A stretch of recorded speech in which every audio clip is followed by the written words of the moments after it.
And what I'm holding up for those of you who are watching on video, this is yesterday's Wall Street Journal, and the headline is "The White House COVID Censorship Machine." And this ties in with what Alex Berenson revealed to all of us. But here's the opening paragraph, and we had Janine Yoons on our program, radio program today, one of the authors of this editorial. Opening paragraph. Newly released documents show the White House has played a major role in censoring Americans on social media. That's a blockbuster sentence. Email exchanges between Rob Flaherty, the White House's director of digital media, and social media executives prove the companies put COVID censorship policies in place in response to relentless, coercive pressure from the White House, not voluntarily. The emails emerged January 6th in the discovery phase of Missouri versus Biden, a free speech case brought by the attorney generals of Missouri and Louisiana and 4 private plaintiffs represented by the New Civil Liberties Alliance. And what's important about this, and I want to make it clear because I think a lot of people get uncertain when it comes to First Amendment related issues and exactly how they are applied, okay? So I want to give you something that would clearly be a First Amendment violation. In China, if they don't like what you are saying on social media, they censor you. The government of China does. That would be, for anyone out there, completely unacceptable and unconstitutional for the United States government to do. That is, our government could not directly go onto social media and say, you can't post that on Facebook, you can't post that on Twitter, you can't post that on Instagram or YouTube or any other tech company platform out there. They certainly couldn't go to a newspaper and say, you can't publish this, but the government can't stop speech. That's what the First Amendment says. It's the most basic level. What's happened in the United States is not what China's doing. The government's not directly doing it, but the government is effectively deputizing all of these big tech companies and using them as a manner to censor their critics. And there are all sorts of emails in writing from the Biden White House laying out demands for censorship. And here's a paragraph from one of these emails. We are gravely concerned, the Biden White House wrote, that your service is one of the top drivers of vaccine hesitancy, period. This is to Facebook. We want to know that you're trying. We want to know how we can help. And we want to know that you're not playing a shell game. This would be all a lot easier if you would just be straight with us. Mr. Flaherty also strong-armed Google, accusing YouTube, I'm reading from the article, of funneling people into vaccine hesitancy. He said the concern was, quote, this is a quote, to Google/YouTube, shared at the highest, and I mean the highest levels of the White House, and required more work to be done.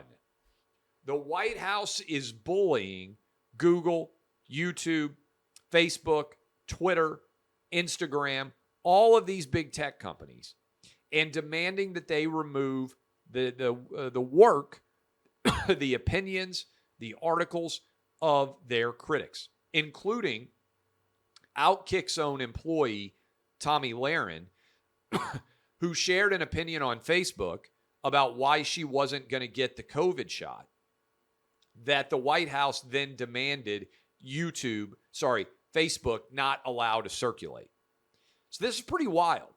Tommy was sharing her direct opinion, one that has ended up being validated, by the way, that it didn't make sense for her as a young, healthy woman to get the COVID shot. And the White House was so enraged about her sharing her own opinion that they demanded Facebook not allow that opinion to be shared. That's Tommy's personal health decision. Same decision, by the way, that I made. Same decision that I made for my kids. No one should be getting this COVID shot, period. If you are under the age, I think, of 50 and otherwise healthy. And certainly if you're a teenager or a kid or in your 20s or 30s, there's no way on earth you need to get this COVID shot. It has more danger to you than it does any protections at all. These are flagrant First Amendment violations. And I would be calling this out no matter who was doing it. Imagine how MSNBC, CNN, ABC, CBS, NBC, The Washington Post, and New York Times would be covering these email revelations if Donald Trump's administration had been demanding that their critics be censored and that the big tech companies have been doing it. What I believe is going to be revealed and continues to be revealed is that the left wing in this country lost its mind over Donald Trump and abandoned all precepts of belief in the Constitution in favor of embracing authoritarian governance like China. And they used COVID as their opportunity to do so. Everyone should be chilled by what this represents, which is a fundamental First Amendment violation by the office of the presidency. And this is, I believe, the biggest and most chilling threat to democracy. Democracy, if it actually dies in darkness, will be dying because of issues like these, not because of January 6th. What the Biden administration was doing with big tech makes Watergate seem like jaywalking. And remember, we only know about this because they actually were so brazen that they put all of this in emails. Imagine what they were saying in meetings and phone conversations if they were demanding restrictions and unconstitutional First Amendment violations in emails for all to see involving these big tech companies. So this is important. Flaherty, here's another quote with an email to Facebook.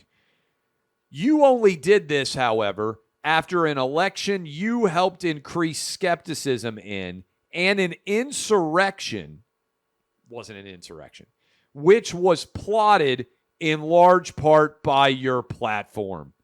I want assurances based in data that you are not doing the same thing again here. The executive responded, understood. Again, they were demanding that things be limited, not just on Facebook, but also on WhatsApp, which is a private messaging app. And they justified it by saying, given its reach in immigrant communities and communities of color. This is scary. And it hasn't gotten as much attention, but they wanted to limit the spread of viral content on WhatsApp, which is ostensibly a private messaging app. Well, they wanted to control what you were able to text to other people.